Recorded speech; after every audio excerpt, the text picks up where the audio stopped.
മധു sir സിനിമയിൽ വന്നത് എങ്ങനെയാണെന്നും തിരക്കഥാകൃത്തായത് എങ്ങനെയാണെന്നും സംവിധായകനായത് എങ്ങനെയാണെന്നും നിർമ്മാതാവായത് എങ്ങനെയാണെന്നൊക്കെ നമ്മൾ ഇത്രയും നേരം നമ്മളോടൊപ്പം പങ്കെടുത്ത ആളുകളിൽ നിന്നും നമ്മൾ മനസ്സിലാക്കി. എന്നാൽ മധു സാർ സിനിമയിലേക്ക് കൊണ്ടുവന്ന ഒരു വ്യക്തിയുണ്ട്.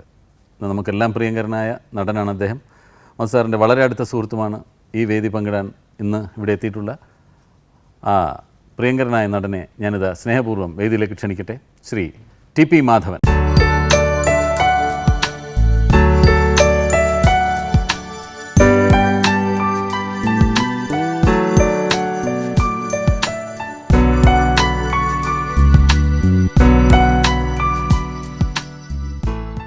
മധു സാറാണ് ചേട്ടൻ സിനിമയിലേക്ക് കൊണ്ടുവന്നതെന്നൊക്കെ ഞാൻ പറഞ്ഞു.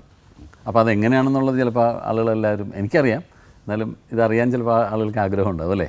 അത് ഞാൻ സിനിമാ മോഹം ഉപേക്ഷിച്ചിട്ട് മറ്റു ജോലിക്കായിട്ട് കൽക്കട്ടയിലും ബോംബെയിലൊക്കെ നടന്ന് കൽക്കട്ടയിലെത്തിയപ്പോൾ അവിടെ എനിക്ക് ഒരു ഫിലിം ഡിസ്ട്രിബ്യൂഷൻ കമ്പനിയിലായിരുന്നു. അതിൻ്റെ ഒരു പശ്ചാത്തലം കഴിഞ്ഞ് ഞാൻ വേറെ എൻ്റെ പഴയ ജേർണലിസം അഡ്വർടൈസിങ്ങുമായിട്ട് ബ്ലിറ്റ്സിൻ്റെയൊക്കെ ഓഫീസിൽ വർക്ക് ചെയ്യുമ്പം ഒരു ദിവസം അപ്പോൾ രാവിലെ തന്നെ ന്യൂസ് കിട്ടി. ഡൽഹിയിൽ? കൽക്കട്ടയിൽ ചെമ്മീനിലെ മധു വന്നിട്ടുണ്ട് ന്യൂസ്. അപ്പോൾ എനിക്ക് എവിടെയാണ് കാണുകയെന്നും അറിയില്ല.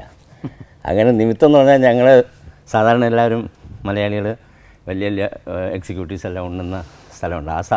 അവിടെ ഉണ്ട് മധു സാർ കയറി വന്നു. അപ്പോൾ അവിടെ ഞാൻ അവിടുത്തെ ഈ നാടകത്തിലേക്ക് മലയാള സമാജങ്ങളുടെ നാടകത്തിലേക്ക് അഭിനയിക്കുന്നു. അപ്പോൾ അവിടെ ഉള്ളവരെല്ലാം കൂടെ എന്നെ സാറിൻ്റെ അടുത്ത് പരിചയപ്പെടുത്തി. ഇവൻ നന്നായിട്ട് അഭിനയിക്കും. സാറാണെങ്കിൽ അതിങ്ങനെ അതങ്ങ് ഉൾക്കൊണ്ടു. ഉടനെ തന്നെ സാറ് വന്ന സാറിന് ഏറ്റവും വലിയ സുഹൃത്താണ് ഉത്പൽ ദത്ത്. അപ്പോൾ അദ്ദേഹത്തിൻ്റെ വീട്ടിലാണ് സാർ ആദ്യം വന്ന് ഇറങ്ങിയിട്ട് നേരെ അവിടെ നിന്ന് സ്വയം വരികയാണ്. കൽക്കട്ടയിൽ ഞാൻ കറങ്ങി. അപ്പോൾ സാർ ചോദിച്ചു, മാധവൻ എവിടെയാണ് താമസിക്കണമെന്ന് ചോദിച്ചു. നമ്മൾ ഇന്നടത്താണ്, ഒറ്റയ്ക്കാണ്. സാർ എൻ്റെ ഇവിടെ വന്ന് താമസം പെട്ടി അവിടെ വെച്ചിട്ട് താമസിക്കും. അത് കഴിഞ്ഞ് ഞാനും സാറും കൂടെ. അപ്പോൾ ഭാഗ്യത്തിന് അന്ന് അവിടെ എനിക്കായി ഒരുപാട് ഈ നാടകം അഭിനയിക്കുന്നതുകൊണ്ട് കാണാൻ വരുന്നവരെല്ലാം വലിയ വലിയ കമ്പനികളുടെ മാനേജർമാരും. അപ്പോൾ അവിടെ ലേശം പാട്ടൊക്കെ പാടി അവരുടെ ഇടയിൽ ഒരു സമ്മതനായിട്ട് നിൽക്കുന്ന സമയമാണ്. അപ്പോൾ അതിലെ ഒരു കമ്പനിയുടെ മാനേജറിനെ വിളിച്ച് പറഞ്ഞു, അന്ന് എനിക്ക് സ്കൂട്ടറേ ഉള്ളൂ, കാർ അയച്ചിടാൻ മധു വന്നിട്ടുണ്ട്. അപ്പോൾ അദ്ദേഹം പറഞ്ഞു, എന്നാൽ എൻ്റെ വീട്ടിൽ രാത്രി പാർട്ടി ആവാം. ശരി. അപ്പോൾ അദ്ദേഹത്തിൻ്റെ നെയ്ബറായിരുന്നു സൗമിത്രോ ചാറ്റർജി. അദ്ദേഹമാണ് സത്യത്രയുടെ എല്ലാ ഫിലിമിലെ ഹീറോ. അപ്പോൾ അദ്ദേഹമായിട്ടും മേനോൻ ചേട്ടനുമായിട്ട് പരിചയമുണ്ട്. ഞാൻ കണ്ടിട്ടുള്ള അത്ര അടുപ്പമില്ലായിരുന്നു. ഹലോ അതൊരു വലിയ നിമിത്തം വേറെ. അപ്പോൾ സാറിന് അതുകൊണ്ട് സൗമിത്രയോട് സംസാരിച്ച് സാറ് വന്ന ഉദ്ദേശം അപ്പോഴാണ് പറഞ്ഞത്, ഇങ്ങനെ പ്രിയ സിനിമയുടെ പേര് പറഞ്ഞില്ല, സംവിധാനം ചെയ്യുന്ന പടത്തിൻ്റെ ഒരു ഹീറോയിനെ. അപ്പോൾ ആ സൗമിത്ര ചാറ്റർജി കുറേ ഈ നടന്മാരെയും ഒക്കെ. അപ്പോൾ ഞങ്ങൾ രണ്ടുപേരും കൂടെ ഞാൻ കാർ ഓടിക്കും, സാറിനെ കൊണ്ട് ഇങ്ങനെ പല സ്ഥലത്തും പോവുകയും അങ്ങനെ ഒരാഴ്ചയോളം ഉണ്ടായിരുന്നില്ല സാർ.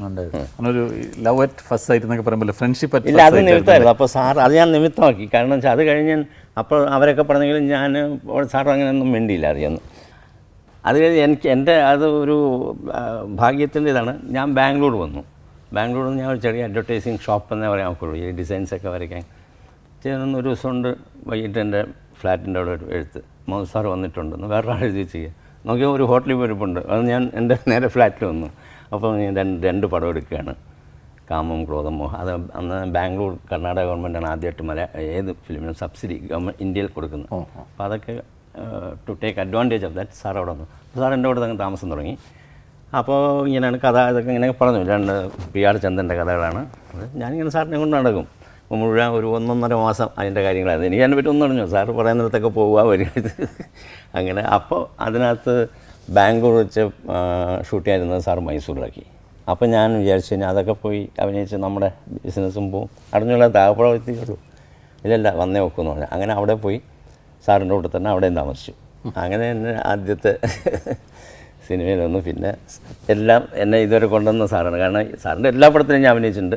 ഈ പറഞ്ഞ അസ്തമയം എന്ന് പറഞ്ഞ പടത്തിൽ ആ കഥയിൽ ആ പടം ഒരു 2 ലൈനായിട്ടുള്ള എൻ്റെ ക്യാരക്ടർ സാർ നിർബന്ധിച്ച് വലിയ ക്യാരക്ടറാക്കി മുതലാളി. ഒരു